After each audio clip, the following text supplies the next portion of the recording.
In this video, I'm going to show you how to qualify for a hard money loan and what to look for when pitching your deal to different lenders.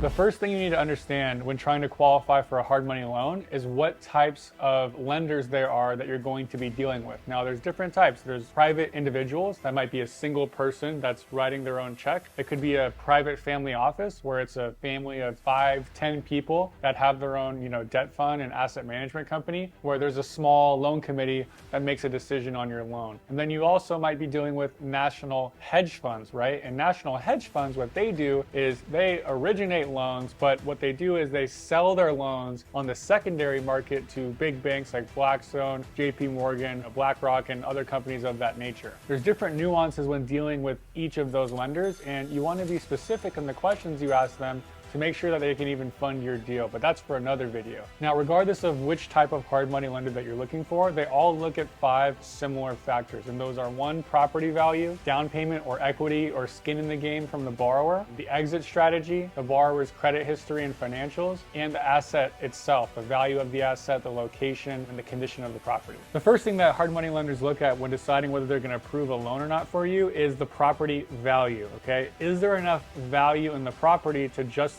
the loan amount that you're requesting, okay? Most hard money lenders don't lend above 65% loan to value. What does that mean? If the value of your property is worth $1 million, then they're not going to lend more than $650,000 on that property. Why is that? Well, because they're looking at the worst case scenario, right? They're looking at the downside. What happens if you can't pay back the loan?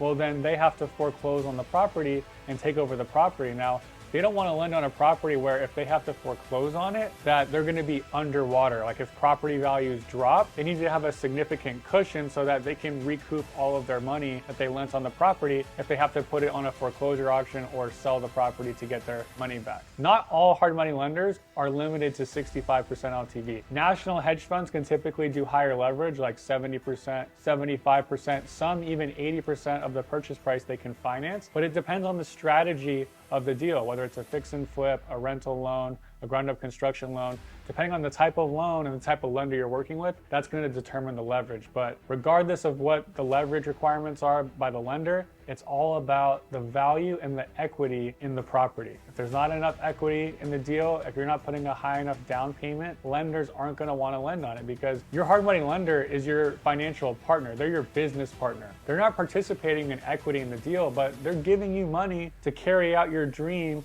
of flipping that house and making that money, or buying that multifamily property to put it into generational wealth for your future family. While hard money lenders are a lot easier to qualify for than conventional banks or conventional mortgages, they still look at a borrower's credit history. The days of lenders just lending on an asset just based off of the value and not looking at your financials, not looking at your credit score, those days are long gone. All hard money lenders, whether they're a private individual, a family office, or especially a national hedge fund, they're always going to look at your credit history. Hard money lenders don't necessarily have a minimum credit requirement. Some do and some don't, but they're always going to look at your credit history. And the main thing that hard money lenders want to avoid is people with bankruptcies or foreclosures or mortgage fraud or missed mortgage payments or late mortgage payment. Because if you have a history of any of those types of things, it's likely that it's going to happen to you again in their eyes. So they're not going to want to work with people with that type of credit history. Now, if you have a low credit score because of high credit card balances, that's not really a big deal to most hard money lenders. You can compensate for that with a higher down payment, more skin in the game from you. So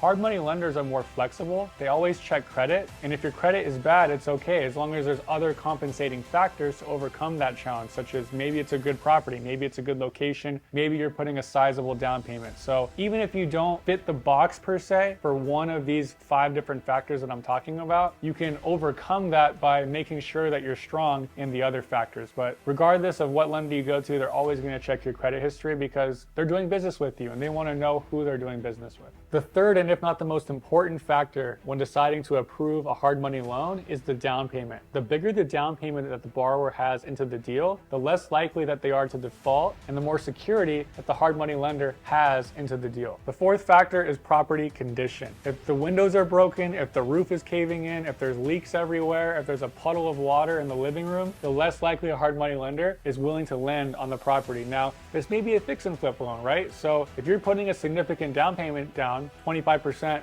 35% of the purchase price, maybe they'll finance the rehab costs. But what they're gonna look at now on a heavy renovation project, and especially ground up construction or heavy renovation, fix and flip projects, or any type of value add project, they're always gonna look at the exit strategies. In value add deals, when there's a lot of rehab involved, okay, you gotta make sure that there's enough profit in the deal. Because if there's no profit in the deal, how are you gonna pay back the hard money lender? Again, hard money lenders do not want to foreclose on your property. That's the last thing they want to do. They just want to make their money on their interest payments, get their money back, and lend it on the next deal. They're very conservative investors compared to real estate investors like yourself. The exit strategy is everything, making sure that there's profit in the deal. And when considering the exit strategy, they're going to look at your track record of experience doing similar projects to give them the confidence that you can actually execute on the plan that you're trying to accomplish. Overall, hard money lenders are less concerned about the borrower's credit and financial history than they are with the value of the property. Now, with that being said, they always do check your financial history and your credit history just to make sure that everything makes sense. They can trust you that you're actually going to complete the project and execute on the plans that you have for it. Every real estate investor needs a financial partner like us that can help them make a quick decision for their next project, whether it's a fix and flip, ground up construction, a value add play, a commercial property purchase. Nothing is worse than trying to find the lowest rate only to find out that your capital partner can't even fund the deal. That is just nonsense, okay? And it's very challenging to fit a square peg in a round hole, even if you're good at it. You're much better trying to find the right capital partner so you can fit a square peg